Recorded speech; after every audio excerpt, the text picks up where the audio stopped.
Astara rayonunda 1984-cü il təvəllüdlü Nuru ali münaqişə sistemində yaranan mübahisə zamanı həyat yoldaşı könülə xəsarət yetirib. Hadisə 30 dekabr 2024-cü ildə Astara rayonunun kəndlərindən birində baş verib. Nuru həmin gün səhər saat 7 radələrində bircə yaşadıkları evdə həyat yoldaşı ilə arasında şəxsi münasibətlər zəminində baş verən mübahisə zamanı onun sağ göz nahiyəsinə bir dəfə yumruqla zərbə vurub ona xəsarətlər yetirib. Hadisəni törədən Nurunun barəsində Cinayət Məcəlləsinin 128 qəsdən sağlamlığa zərər vurma maddəsi ilə ittiham elan edilib. Cinayət işi üzrə təqsirləndirilən şəxs qismində ifadə verən Nuru ona elan olunmuş ittiham üzrə özünü təqsirli bilməyib. O ifadəsində göstərib ki, arabir spirtli içki qəbul edir. Buna görə də həyat yoldaşı ilə aralarında narazılıq yaranır. Hadisədən bir gün əvvəl axşam saat 22 radələrində evdə spirtli içki qəbul etdim. Arvadıma musiqiyə qulaq asmaq istəyirəm dedim. Arvadım da yataq otağından çıxdı.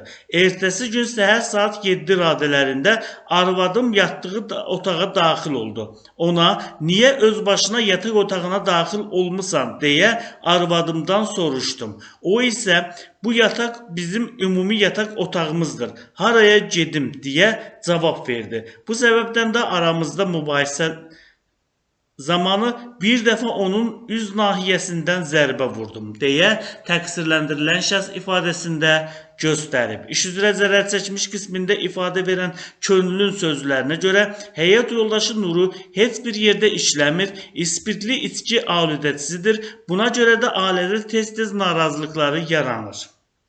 Mübahisələri olur. Sonuncu dəfə dekabrın 29-da axşam saat 22 radələrində Nuru evdə spirtli içki qəbul etdi. Yataq otağında məni qovdu. Musiqiyə qulaq asmaq istədiyini, yataq otağından evin digər otağına keçərək orada yatmağımı bildirdi. Ertəsi gün səhər saat 7 radələrində Nurunun yatdığı otağa daxil olaraq paltarlarımı götürəndə məni gördü. Mənə niyə yataq otağıma öz başına daxil olduğumu soruşdu. Bu otaq bizim ümumi yataq otağımız olduğunu cavab verdim. Bu dediklərim Nurunun xoşuna gəlmədi.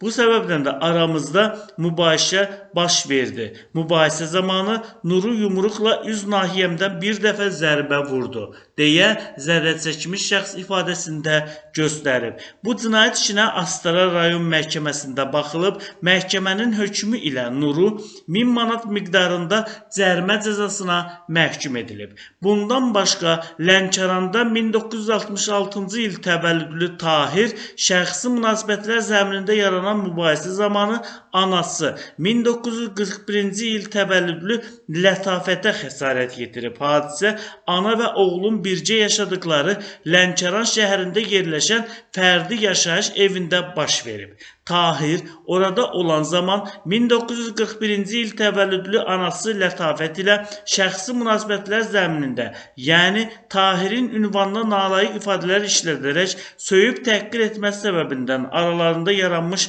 mübahisə zamanı onun bel və kürək nahiyəsinə qəsdən şüşəbəndli qapını çırpmaqla ona xəsarətlər yetirib.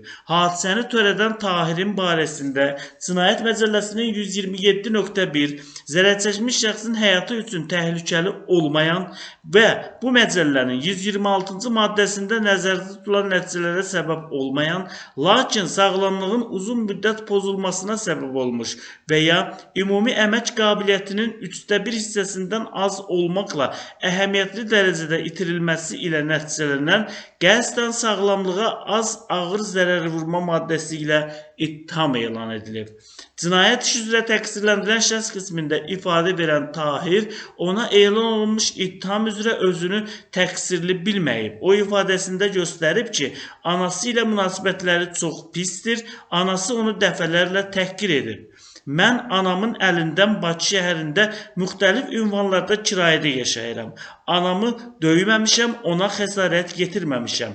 Anam məni şərləyir. Lakin bütün bunlara baxmayaraq, yəni anamın məni vurmamağına Anamın vurmamağıma baxmayaraq hazırda həbs edilməyimə etirazım yoxdur deyə anasına şiddət göstərən oğul məhkəmədə verdiyi ifadəsində belə qeyd edib. İş üzrə zərər çəkmiş qismində ifadə verən Lətafətin sözlərinə görə oğlu Tahir daim ispirtli içki qəbul edib onu döyüb. Oğlum demək olar ki, mütəmmədə olaraq məni döyüb, xəsarətlər yetirib. Hadisə günü oğlum yenə mətbəxdə ünvanıma nalayiq ifadələr işlətdi. Daha sonra isə kürək və bədənimin bir neçə yerindən vuraraq mənə xəsarətlər yetirdi. Oğluma mənə tibbi yardım göstərməsini desəm də, oğlum bundan imtina edib. Oğlum mənim üçün doğma olsa da, artıq oğlumun hərəkətlərindən bezmişəm. Oğlum mənim ismətimi ləkələyib. Ona ağır cəza verilməsini xahiş edirəm deyə oğlu tərəfindən şiddət göstərən ana məhkəmədə verdiyi ifadəsində belə qeyd edib. Bu cinayət işinə Lənkəran rayon məhkəməsində baxılıb, məhkəmənin hökmü ilə Tahir 9 ay müddətinə azadlıqdan məhrum edilib. Onun cəzasını ümumi rejimli cəzaçəkmə müəssisəsində çəkməsi müəyyən edilib.